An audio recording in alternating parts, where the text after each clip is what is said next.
Hello, good day. This is Erlinda Dalagan reporting about the tips on how to determine the kinds of terms. So, for purposes of convenience and certitude in analyzing a syllogism, it is good to remember the following. First is go directly to the conclusion and pick out its subject and predicate. Second, look for the premise where the minor term occurs. Third, look for the premise where the major term occurs. So you have to remember the minor term here is the subject, while the major term here is the predicate.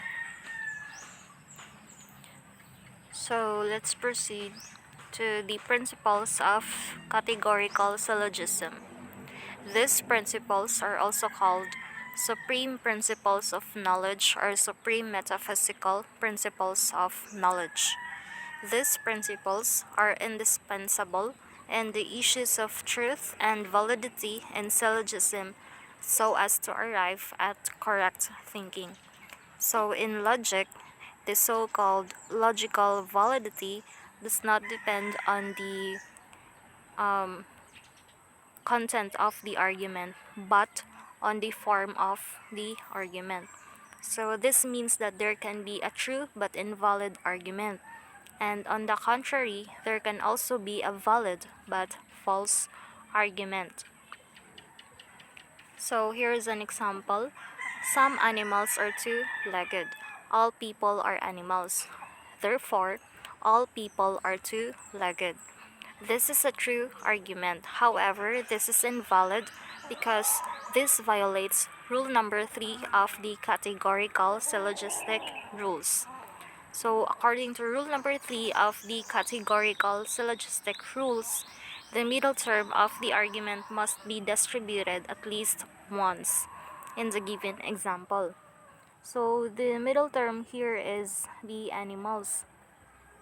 And as you can see, this term is undistributed in both the minor and major premises. So, as you can see in the conclusion, the term animals was not written in between of the minor and major premises. So that is why this argument, even if this is true, this is invalid because it violates the rule number 3. So I will not further explain about this rule since there will be someone who are going to report about this rules. So let's proceed to the principle of identity. This principle states that everything is what it is. Whether this principle is expressed in its affirmative or negative form, the meaning is the same. That is, things are what they are in themselves. So, like, ang usa ka butang kay dili magdepende kung unsa ang imong pagtan-aw ana niya.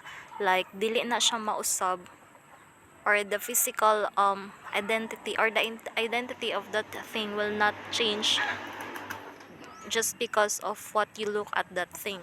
For example, circles, squares, carabaos, horses, stars, or moon. All of these will continue to be what they are even when we do not think of them. So it will not depend on how we look for that thing. So next, the principle of contradiction. The principle simply states the limitation of anything, so that if a thing is, it cannot be not what it is. For example, when one is dead, he cannot be alive at the same time. So that is why it is called the principle of contradiction, because it is impossible for a person to be dead and at the same time to be alive.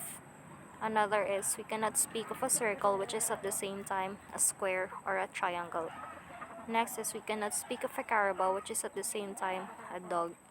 So it is like a common sense analyzation of something. The contradiction of the um, the obvious one. Next is the principle of identifying third. This principle states that two things that are identical with the same third thing are identical with one another. This principle is applicable if we seek to achieve the agreement of two terms with each other by using a same third term or thing to function as a medium. For example, all elephants are mortals. All elephants are animals. Some animals are mortals. So in here, the term animals is the identifying third or the medium, since it identifies the terms elephants and mortals. It identifies that the elephants are animals, animals that are mortals. Anyways, all of us are mortals. But in here, in the example, it identifies that the elephant is mortal. So next example, all roses are beautiful. All roses are flowers. Some flowers are beautiful.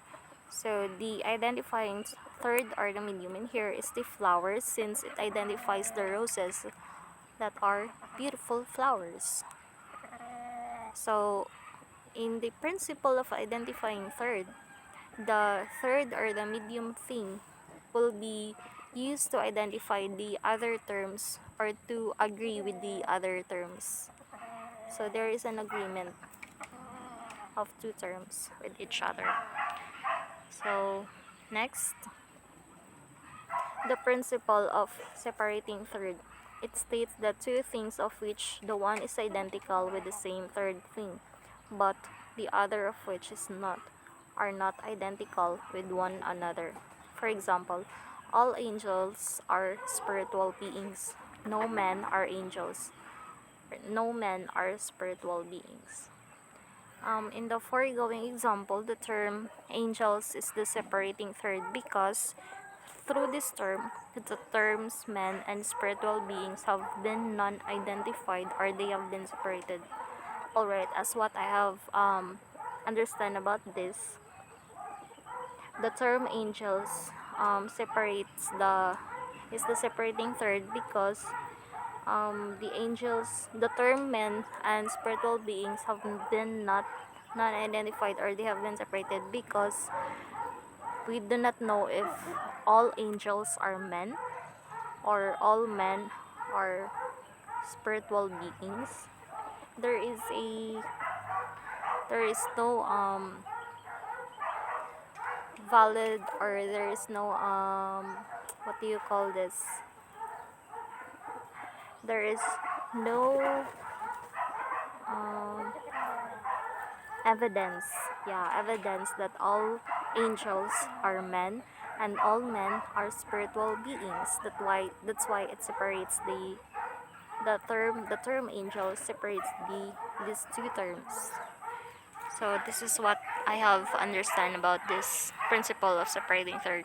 So um enable for us to simply know the difference of the principle of identifying third and this principle of separating third is we're just going to remember that in the identifying third, the principle of identifying third is the one who the term that is used in the example agrees with the two terms that is being also used in the example. It's like it agrees with the medium that is being used in the example agrees with the two terms also in the example.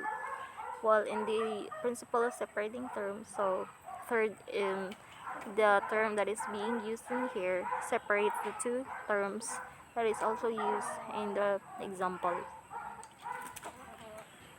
Okay, so that's all. Thank you for listening. Goodbye.